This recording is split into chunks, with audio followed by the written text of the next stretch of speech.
รู้สึกว่าหมิวคิดไว้เสมอว่ามีคนรักก็ต้องมีคนเกลียดซึ่งถ้าเราทำอะไรที่มันไม่ได้ส่งผลลบต่อใครอะค่ะหมิวค่อนข้างโอเคกับตรงนั้นเพราะว่าถ้าสมมติว่าจะมีดราม่ามาหรือว่าจะมี negative comments มาหมิวรู้สึกว่าตราบใดที่หนูไม่ได้ทำให้ใครเดือดร้อนหรือว่าทำอะไรผิดต่อสังคมจริงๆอะมันเป็นสิทธิ์ของเขาที่เขาจะวิจารณ์เราหรือว่าจะรู้สึกอะไรกับสิ่งนั้นหนูค่อนข้างโอเค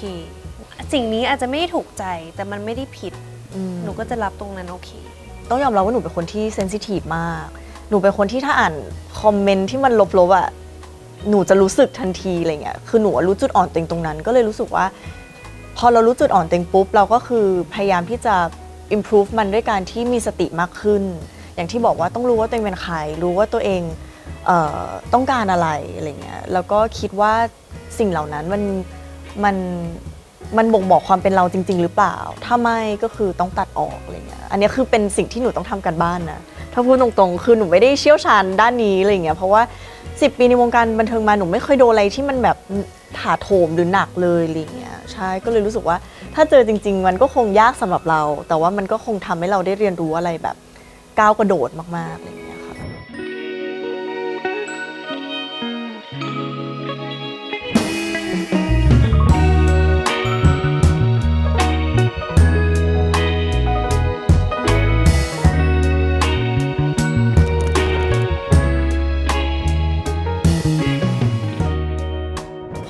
จะเข้าปีที่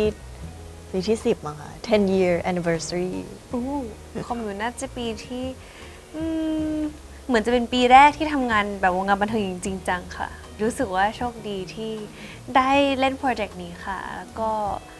ภูมิใจในตัวเองค่ะจริงๆเหมือนต้องย้อนไปตั้งแต่ตอนเด็กๆค่ะที่ดูละครของคุณยายเยอะมากๆแล้วก็เริ่มมีความสนใจแบบเฮ้ยอยากลองเล่นอันนี้ดูแล้วก็พอได้มีโอกาสได้เล่น MVเพลงหนึ่งค่ะก็เลยรู้สึกว่าเฮ้ยการทำงาน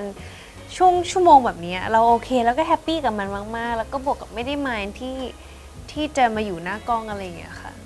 คือจริงๆหมิวรู้สึกว่าพอหมิวใหม่มากๆค่ะมันยังไม่ได้คิดล่วงหน้าเยอะว่าเฮ้ยฉันอยากทำนู่นทำนี่ทำนั่นทำอะไรบ้างหมิวรู้สึกว่า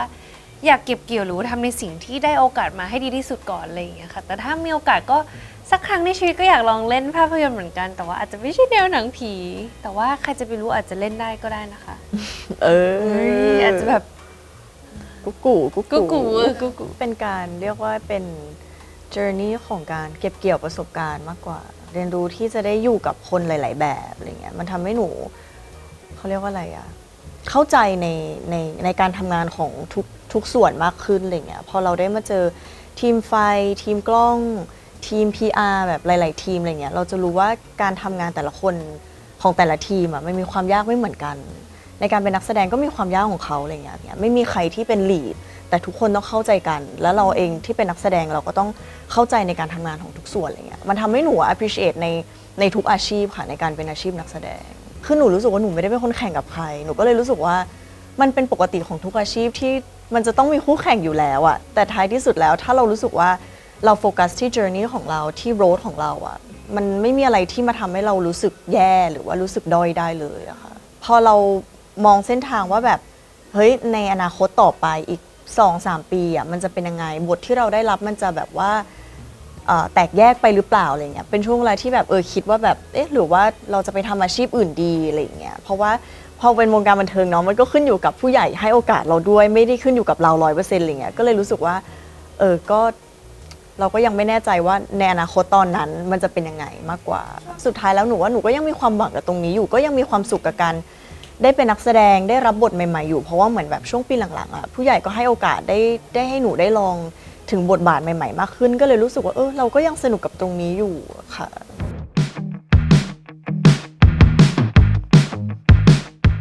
ครั้งแรกค่ะแฮปปี้ค่ะแฮปปี้รู้สึกว่าโชคดีที่เป็นพี่ลีน่าทำไมถึงโชคดีเป็นพี่ลีน่าเพราะพอมาเล่นแซฟิกอะค่ะมันต้องเป็นความสัมพันธ์ที่ค่อนข้างลึกซึ้งหมายถึงว่ามันต้องแบบว่า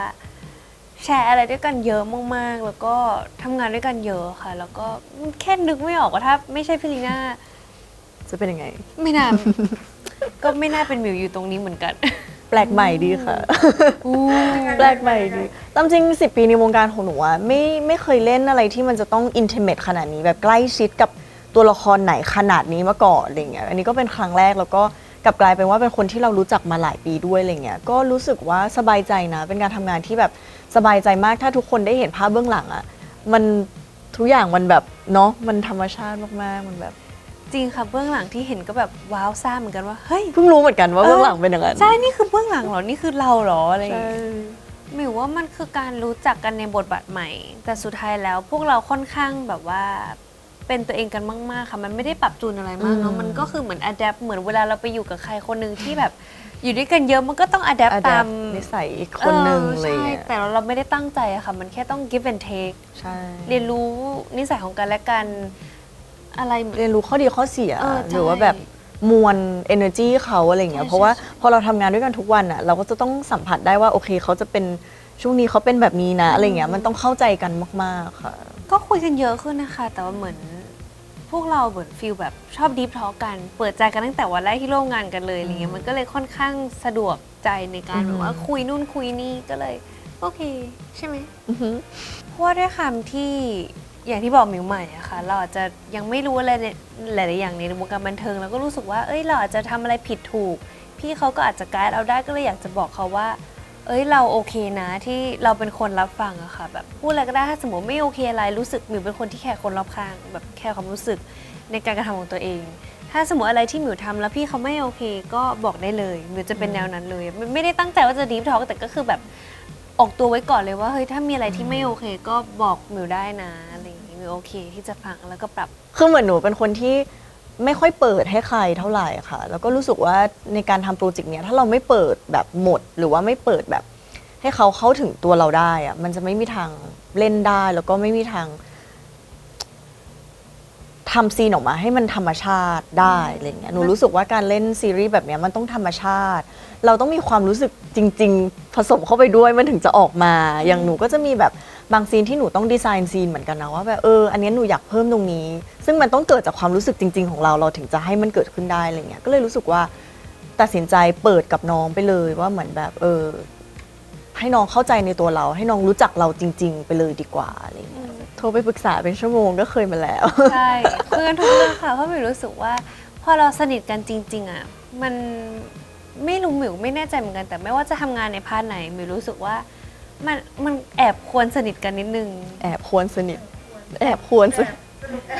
แอบหรือก็คือควรสนิทแต่ต้อง มัน แอ ก็ บ ควรสนิทแต่ก็ไม่แน่ก็แอบควรสนิทไหมเพราะว่ารู้สึกว่ามันจะได้สบายใจอะคือเราเวลาเราจะทำอะไร ไม่ว่าจะเป็นการทำงานหรือการทำอะไรก็แล้ว แต่เราคนมีความสุขกับทุก ๆ อย่างที่เราทำซึ่งถ้าเราไม่เปิดใจกันหรือว่าเราไม่ได้รู้จักกันและกันจริง ๆ หรือไม่รู้เขาชอบอะไรไม่ชอบอะไรมิวรู้สึกว่ามันแอบมีความอึดอัด แม้มันจะสร้างมวลที่หมิวรู้สึกว่าเขาเองก็จะอึดอัดกับเรา เราก็จะรู้สึกมันแบบมีกำแพงอะไรสักอย่างที่อยากจะแบบพังทะลุออกไปอะไรอย่างเงี้ยก็เลย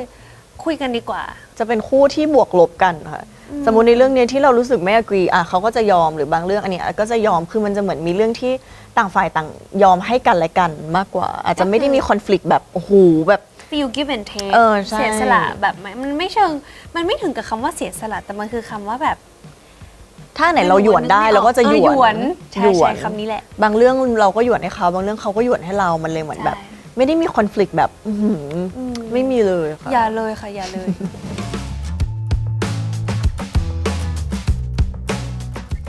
ตายแล้วบอกกันทุกเรื่องเลยอะ บอกสิ ยากแหละ อันนี้ยาก ยากแหละ อืม โอ้ยมิวเป็นคน expressive มากๆมิวพูดทุกอย่างเลย อาจจะไม่มีตรงนี้เพราะว่ามีอะไรก็บอกแบบหมดเปลือก อืม ไปแล้ว ชอบความที่เขาเป็นคนธรรมชาติ ชอบเป็นคนที่ชอบเขาแบบตรงที่เหมือนเขาเรียกว่าอะไรอะมิวขอคิดแป๊บหนึ่งธรรมชาติ เป็นกันเองโดยที่เหมือนแบบ ไม่ได้ทำให้รู้สึกว่าเฮ้ยวงการบันเทิงมันน่ากลัวอย่างที่คิด เขาทำให้หมิวมองวงการบันเทิงอีกแบบหนึ่งเลย จากที่เราอาจจะมีกลัวมาจากที่ทุกคนแบบเตือนว่าเฮ้ยมันน่ากลัวอย่างนู้นอย่างนี้อย่างนั้น แต่พอมาเจอพี่ลีน่ามันไม่ได้น่ากลัวเลยอะแล้วยิ่งบวกกับหมิวทำงานกับพี่ลีน่าทุกวันนะหมิวก็รู้สึกว่ามันไม่มีอะไรน่ากลัวเลย เพราะว่าถ้ามีพี่ลีน่าก็จะบอกหมิวเลยว่าเฮ้ยอันนี้ต้องระวัง ประทับใจในตัวน้องเหรอ ก็รู้สึกว่าเขาจะเป็นคนที่คอยสังเกตเราตลอด พอเขาสังเกตเราปุ๊บเนี่ย ก็แปลว่าเขาแคร์เราแคร์ความรู้สึกเราว่าแบบพี่ลีน่ารู้สึกอะไรอยู่เขาก็จะวันใดที่เขารู้สึกว่าเราไม่โอเคเลยวันใด วันใด วันใดวันไหนหรือวันใดที่เขารู้สึกว่าแบบเราไม่โอเคกับอะไรสักอย่างเขาจะถามเราเลยเนี่ยซึ่งหนูรู้สึกหนูชอบคนแบบนั้นนะเพราะว่าเราเป็นคนที่ไม่ค่อยพูดหมายถึงว่าถ้าไม่ถามเนี่ยเราจะไม่อยู่ดีๆหมิวพูดอะไรอย่างเงี้ยยกเว้นเรื่องซีเรียสมากๆจริงๆแต่ว่าจะปกติแล้วเป็นคนที่ถ้าคนไม่ถามจะไม่ค่อยบอกอะไรเงี้ยก็เลยรู้สึกว่าดีใจที่เขาถามเราเลยถึงกล้าที่จะพูดออกไปอะไรเงี้ยในหลายๆอย่าง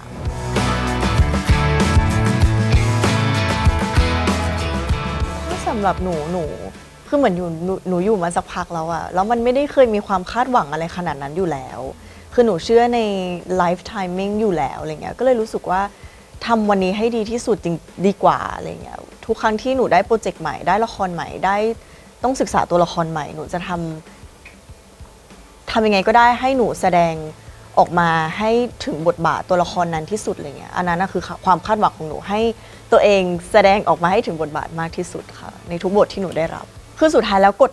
ดันมากเท่าไหร่เนี่ยแต่เวลาที่ 5 4 3 2 1ต้องตัดความกดดันออกไปเพราะมันก็จะเหมือนอยู่ในมวลความ ใช่ คิดเนาะเหมือน ใช่ ไม่คิดอะไรอยู่ตลอดเวลา ใช่ ไม่ได้เล่นอ่ะ ใช่ก็เลยต้องตัดออกไปอะไรเงี้ย หมิวจะเป็นคนที่ค่อนข้างอยู่กับปัจจุบันมากๆ แบบโดยนิสัยอยู่แล้วหมิวจะไม่ได้คาดหวังอะไรแบบอุ้ยภายใน3 ปีภายใน5 ปีอะไรอย่างเงี้ยหมิวแค่รู้สึกว่าโอเค ในสิ่งที่หมิวทำอ่ะหมิวขอให้มันที่ไปถึงที่สุดไปถึงจุดที่สุดจริง ๆ ซึ่งคำว่าที่สุดของหมิวมันก็อาจจะพูดออกมาเป็นคำพูดไม่ได้ แต่ว่ามันจะเป็นความรู้สึกเองว่าโอเคฉันมาสุดของทางนี้แล้วรู้สึกว่าแฮปปี้แล้วแต่ว่าณปัจจุบันนะคะรู้สึกว่าสิ่งที่ทำอยู่อันนี้มันก็เกินความคาดหมายไปมากแล้ว ก็เลยแฮปปี้กับทุกอย่างค่ะค่อนข้าง appreciate กับทุกอย่างที่เข้ามาเพราะแค่นี้มันก็แบบโอ้โหมันเกินฝันแล้วค่ะอันนี้หมิวเชื่อว่าเราสองคนแอบคล้ายกัน เราจะไม่ความคาดหวังลึกๆมันต้องมี แต่เราไม่ค่อยมี หมายถึงว่าเราจะไม่ได้แบบคาดหวังให้คนอย่างงู้นอย่างนี้รู้สึกอย่างนี้กับเราหรือชอบเราหรือไม่ค่อยเราค่อนข้างธรรมชาติหมายถึงว่าเขาไม่ใช่ธรรมชาติค่อนข้างแบบเป็นตัวเองก็แฮปถ้าสมมติคนจะมารักเราก็ต้องรักเราที่ความเป็นเราอะไรอย่างเงี้ย เราจริง ใช่ไหม ๆใช่ yes คือหนูว่าเหมือนที่น้องพูดเลยว่าเราสองคนค่อนข้างที่จะแบบเป็นตัวเองกันมากๆอะไรอย่างเงี้ยก็เลยรู้สึกว่าเราไม่เอาความคาดหวังของคนอื่นมาแบกไว้อะ ใช่ ไม่ นี่แหละ ไม่เลยแต่เหมือนถือว่าเรารับฟังนะคะไม่ใช่ว่าเราแบบว่าปิดประตูว่าแบบโอ้ฉันไม่ฟังใครเลยเพราะเราจะเป็นของเราแบบนี้ไม่ใช่ คือเพราะเรารับฟังแต่สุดท้ายแล้วเราต้องมาฟังเสียงตัวเองว่าแบบถ้าเราปรับถ้าเราเปลี่ยนเนี่ยมันจะยังเป็นตัวเองบนพื้นฐานของตัวเองอยู่หรือเปล่า ถ้ามันยังเป็นอยู่เราก็พร้อมที่จะ adjust บางอย่าง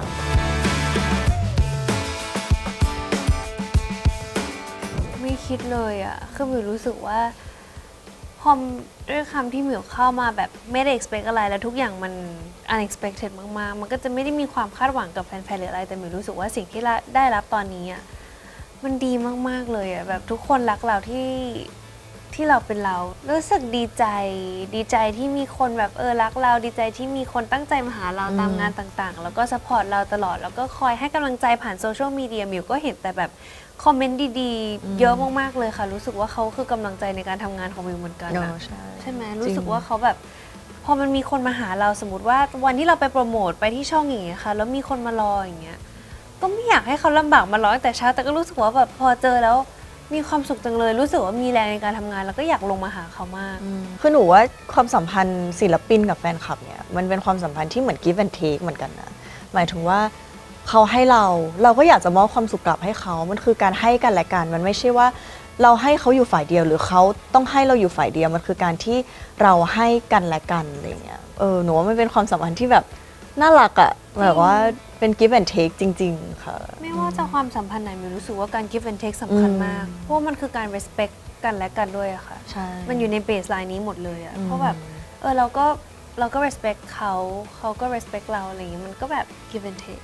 เอาจริง10 ปีในวงการหนูไม่เคยคาดหวังเลยนะว่าตัวเองจะต้องมีแบบกลุ่มแฟนคลับมาตามเราอะไรเงี้ยคือหนูแบบไม่มีภาพนั้นเลยจนกระทั่งปีนี้ตั้งแต่ปีที่แล้วเนาะที่มีคนกลุ่มแฟนคลับของหนูเนี่ยเริ่มแบบมาตามอะไรเงี้ยก็เลยรู้สึกว่าเฮ้ยเขาคืออีกกำลังใจของเราในวันที่เราท้อนะเพราะว่าหนูรู้สึกว่าแฟนคลับอะจะสัมผัสได้ถึงมวลบางอย่างในช่วงเวลาที่เราอาจจะดาวอะไรเงี้ยเขาจะชอบส่งเพลงมาให้ส่งโค้ด ในประจำวันมาให้อะไรอย่างเงี้ยแล้วเรารู้สึกว่าการที่เราได้อ่านอะไรเล็กๆน้อยๆแบบเนี้ยมันทำให้ใจเราแบบฟูขึ้นโดยที่แบบมันไม่ได้เป็นอะไรที่ต้องยิ่งใหญ่เลยอะแต่ว่ามันทำให้เรารู้สึกดีไปเลยสำหรับหนูก็เลยรู้สึกว่าพวกเขาสำคัญกับจิตใจหนูมากๆเลยค่ะ หมิวก็เหมือนกันหมิวรู้สึกว่าหมิวก็ไม่เคยคิดว่าวันหนึ่งหมิวจะมีแฟนคลับหมิวไม่เคยคิดด้วยซ้ำว่าหมิวจะทำอาชีพนี้เมื่อ2 ปีที่แล้วหรือ3 ปีที่แล้วหมิวยังไม่รู้เลยว่าเฮ้ยนี่คืออาชีพของฉันนะแล้วก็จะมีคนมารักหมิวขนาดนี้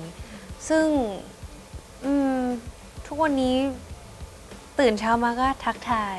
แฟนคลับค่ะ ก่อนนอนก็บายบายกูดไนท์ทุกคนหมายถึงว่าแบบก็จะชอบอ่านอะไรอย่างเงี้ย เพราะเหมือนช่วงนี้มันก็มีรายการออกมาทุกวันหมิวก็จะมีการคุยกับแฟนคลับทาง X ฉันรู้สึกว่าแฮปปี้ที่ได้คุยกับทุกคน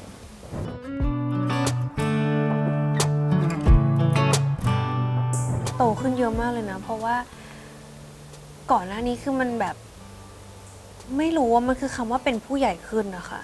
จากอันนี้ฟังเสียงจากที่ทุกคนแบบที่บ้านพูดว่าเฮ้ยเป็นผู้ใหญ่ขึ้นเยอะมากๆเลย ก็รู้สึกว่าโตขึ้นแต่ว่าอันนี้อาจจะตอบเองไม่ได้อะหนูก็อยากจะต้องถามคนอื่นว่า โตขึ้นยังไง โตขึ้นยังไงคะ แต่รู้ว่ามีคนบอกว่าโตขึ้นเยอะมาก อาจจะจริงจัง ควา ขึ้ ม น งอแงอาจจะน้อยลง ความงอแงอาจจะน้อยลงอาจจะจริงจังขึ้น หรือว่าพูดอะไรสมเหตุสมผลหรือมีเหตุผลหรือว่าพูดจาเป็นผู้ใหญ่มากขึ้น ไม่ได้ใช้อารมณ์นำอย่างเดียวเหมือนตอนเด็กๆวัยรุ่นอะไรอย่างเงี้ย คือหนูรู้สึกว่าพอมันอยู่วงการมามันจะมีความโตอยู่แล้วอะไรอย่างเงี้ยแต่หนูก็พยายามอยากที่จะแบบเท่าอายุตัวเองนะ โตยังไงคะนี่ก็โตอยู่นะ เอออั อันนี้ก็แบบก็อายุตัวเองอยู่นะ ใช่ใช่ไหมก็ตามวัย หรือหมิวอาจจะรู้จักพี่หน้าในมุมที่คนอื่นไม่รู้จัก ใช่ คือเขาหมิวน่าจะเห็นเราในมุมโตไม่ ไม่เพราะด้วยความที่พี่หน้าเป็นพี่หมิวอะเราก็จะเห็นว่าคุณโตอยู่แล้ว อ๋อใช่ รู้สึกว่าเรามีสติละกันมีสติ แต่ว่าในบางเรื่องเราก็อาจจะยังที่จะต้องเรียนรู้อยู่เนาะตามหลักของชีวิตอยู่แล้วอะไรเงี้ยแต่ว่าก็รู้สึกว่าในวัย 25 ของหนูตอนนี้ก็รู้สึกว่าเรามีความสุขนะแล้วเราก็รู้สึกว่าเราเข้าใจตัวเองประมาณหนึ่งแล้ว เราไม่ได้หลงทาง เรารู้ว่าเราเป็นใครเรารู้ว่าเรารู้สึกอะไรแล้วเรารู้ว่าเราต้องการอะไรหนูว่าแค่นี้ก็คือเพียงพอแล้ว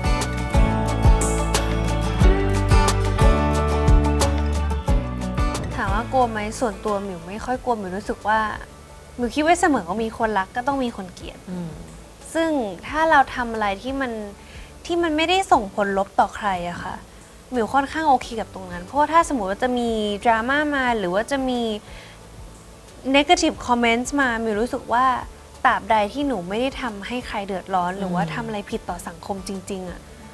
มันเป็นสิทธิ์ของเขาที่เขาจะวิจารณ์เราหรือว่าจะรู้สึกอะไรกับสิ่งนั้น หนูค่อนข้างโอเค หนูแบบอาจจะ strong ตรงนี้ว่าแบบก็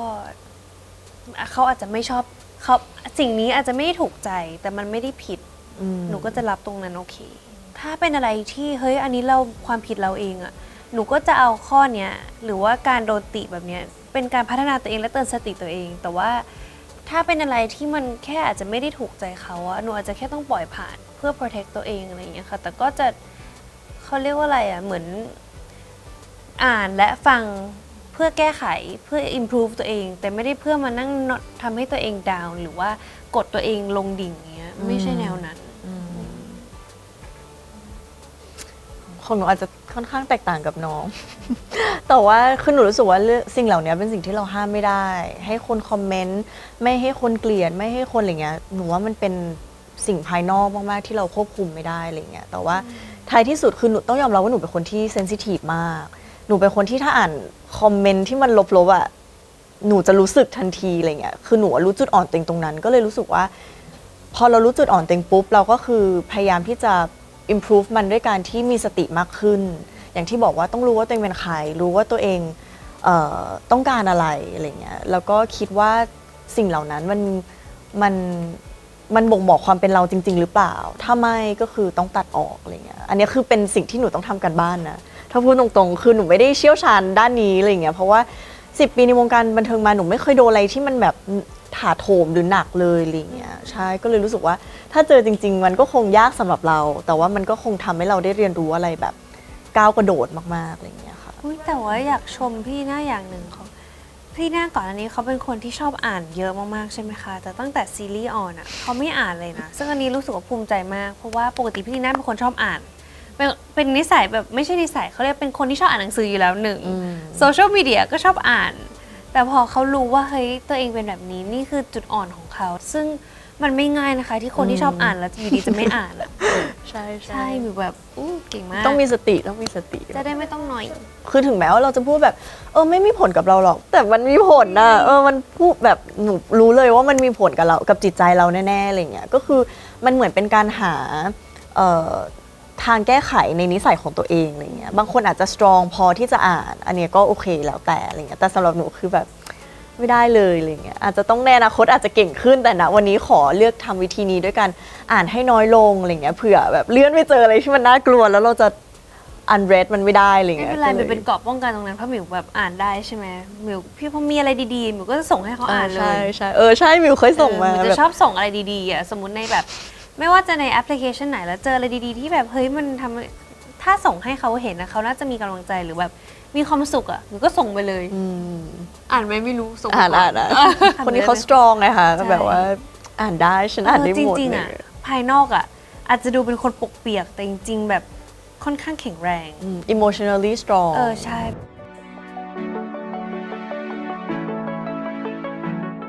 น่าจะเกิดขึ้นเมื่อช่วงปีที่แล้วค่ะ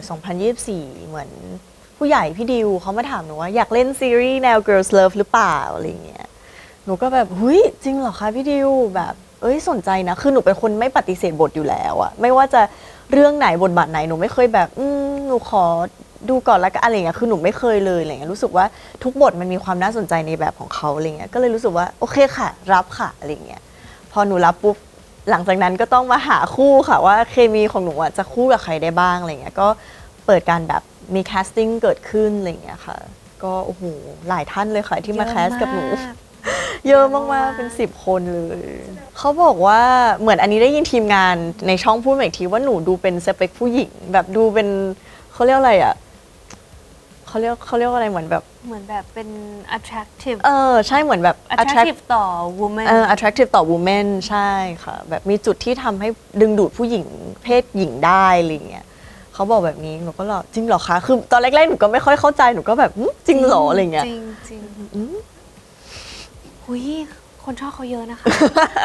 เขาฮอตนะคะ พี่ดิวเป็นคนมาถาม พี่ดิวเป็นคนมาถามหนูว่าแบบหนูรู้จักน้องใช่ไหมอะไรอย่างเงี้ยหนูก็ใช่รู้จักเป็นน้องที่แบบสนิทคนนึงเลยอะไรอย่างเงี้ยหนูก็เลยมิวขอเบอร์หน่อยจ้า ได้มีโอกาสมาลองแคสกัน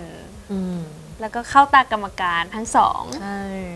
แสดงว่าดีน่าก็อยากร่วมงานกับน้องการที่ยกหูไป ใช่คือหนูรู้สึกว่าหนูหาคู่หนูมานานมากอะไรอย่างเงี้ยคือหมายถึงว่ามันมีที่เรารู้สึกว่าแบบอาจจะใช่อะไรอย่างเงี้ยแต่ว่าหนูว่ามันต้องมองด้วยหลายตาเนาะแบบว่าคนดูด้วยตัวเองด้วยพุ่งกับด้วยอะไรเงี้ยแล้วมันยังไม่มีใครที่แบบมันใช่สักทีอะไรเงี้ยจนกระทั่งหนูรู้สึกว่าอ่ะไหนลองน้องซิอะไรเงี้ยก็เลยโทรหาน้องอะไรเงี้ย ไม่ทันตั้งตัวหนูไม่ได้ตั้งใจมาแคส หนูตั้งใจมาคุยเฉยๆ ไม่แต่ได้จูบไหม yes เลย หรอ yep อ๋อโอเค ก็ที่เขาบอกไงว่าเป็นมะเขือเทศอะมิวหน้าแดงจ อ๋ น อ แบบหน้าแดงมากวันนั้นอะ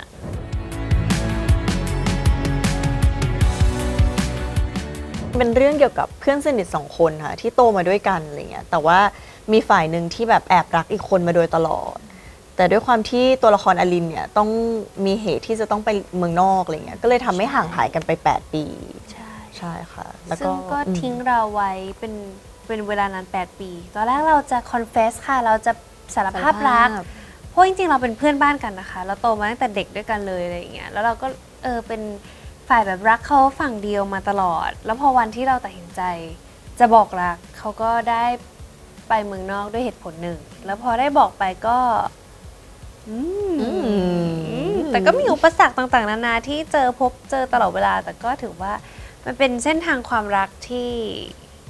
น่าสนใจ รู้สึกว่าความเป็นเจนมันมีความเป็นหมิวอยู่เยอะมาก เรื่องครอบครัวรักครอบครัว เรื่องความมั่นคง เรื่องความแบบนิ่งๆอบอุ่นอะไรอย่างเงี้ยค่ะ แต่อาจจะมีโมเมนต์ที่แบบ บ้าง แต่ก็ค่อนข้างรีเลท หนูก็เป็นคนที่ค่อนข้างเก็บเหมือนกันไม่ค่อยพูดอะไรอย่างเงี้ยอย่างตัวอลินอะจริงๆเขารู้สึกอะไรเต็มไปหมดเลยนะ กับตัวละครเนี้ยแต่เขาแค่ไม่ได้พูดมันออกมา เขาเลือกที่จะเก็บไว้มากกว่าอะไร เห็น เงี้ย นี้เขารู้สึกเยอะกว่าเจนเยอะเลยนะคะ ใช่ แต่ ค เขา ลั่ง แค่ รั ไม่ ก พูด เจนก็คลั่งรัก คลั่ง นะ รัก ค่ะก็ถือว่าค่อนข้าง relate เลย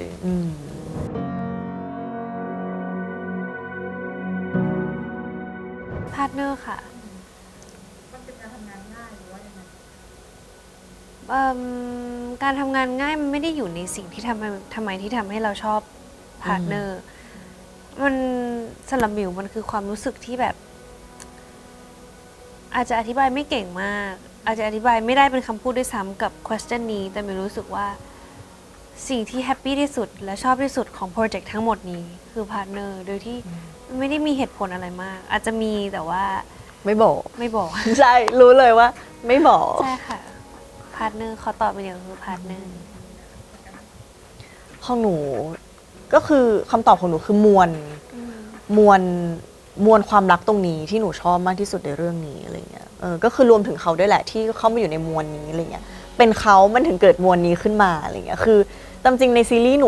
นูอาจจะไม่ได้เบสออนจากที่เราเห็นในหน้าจอหนูจะเบสออนจากภาพเบื้องหลังคลิปเบื้องหลังที่หนูได้ดูหลังจากที่ซีรีส์ออนไปแต่ละตอนอะไรเงี้ยแล้วรู้สึกว่าแบบ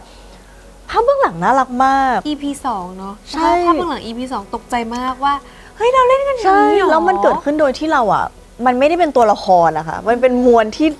ลีน่า เป็น หมิว ลีน่าแล้วก็หมิวเป็นหมิวจริงๆอะไรเงี้ยมันเลยรู้สึกว่าแบบเฮ้ยถ้าไม่ใช่หมิวอ่ะ มันจะเกิดมวลแบบนี้ไหม มันจะมีใครกล้าเล่นแบบนี้กับ เอ คุณไหม ใช่แบบว่าเราจะกล้าเล่นกับคุณแบบนี้ไหมอะไรเงี้ยคือไม่รู้ว่ารู้สึกว่าสิ่งเนี้ยเป็นสิ่งที่มันสเปเชียลมากๆในซีรีส์เรื่องนี้ค่ะ คือมวลความสัมพันธ์ของลีน่าแล้วก็หมิว ใช่ค่ะ ต้องขอบคุณผู้ใหญ่ที่เหมือนแบบมอบโอกาสนี้ให้หนูอะไรอย่างเงี้ยค่ะ ที่เขาเห็นหนูเนาะว่าแบบสามารถรับบทนี้ได้เล่นซีรีส์แนวแซฟฟิกได้อะไรเงี้ยก็เป็นอีกบทบาทหนึ่งเลยเนาะที่หนูไม่เคยได้แตะมาก่อนอะไรเงี้ยตามจริงหนูเคยเล่นบทที่แบบหญิงรักหญิงในเรื่องโลกหมุนรอบเธอไปแล้วอะไรเงี้ยคนผู้ชมก็อาจจะได้เคยเห็นหนูบ้างในการแบบว่า เพนนีวิวดูนะคะเรื่องนี้ เล่นกับผู้หญิงอะไรอย่างเงี้ยแต่ว่าเรื่องนี้ก็ได้เป็นแบบว่า girls love เต็มตัวเลยค่ะ ก็ appreciate มากๆค่ะ หมิวรู้สึกว่าต้องขอบคุณพี่ดิวมากกว่าขอบคุณที่เชื่อมั่นในตัวหมิวแล้วแบบ trust ในตัวหมิวว่าหมิวจะเล่นเป็นเจนได้ค่ะ เพราะว่าพี่ดิวก็ไม่ได้รู้จักหมิวเป็นมาก่อนเลยใหม่มากๆ ซึ่งก็ต้องใช้ความแบบมั่นใจจากพี่ดิวแล้วก็ เชื่อ พุ่ม ใจ กับ เ แล้วก็พี่ลีน่าด้วยหมิวก็เลยรู้สึกว่า appreciate ทุกอย่างมากๆ appreciate ที่ทุกคนเห็น potential ในตัวหมิวหรือว่าเชื่อมั่นในตัวหมิวว่าหมิวจะทำออกมาได้ทั้งที่มันก็มีวันที่หมิวดับในตัวเองว่าแบบเฮ้ยหมิวใหม่มากอะหมิวแบบหมิวทำไม่ได้หรือว่าจริงๆก็ไม่เคยพูดทำไม่ได้แต่ว่าก็คิดลึกๆในใจแต่ไม่เคยพูดกับใครว่าหมิวจะทำได้หรอและยิ่งเป็นนางเอกเรื่องแรกอะไรอย่างเงี้ยแบบทำได้จริงๆหรอก็ขอบคุณทุกคนที่ trust ในตัวหมิวแล้วก็ไม่ดับในตัวหมิวเลย แล้วก็ช่วยแบบส่งเสริมหมิว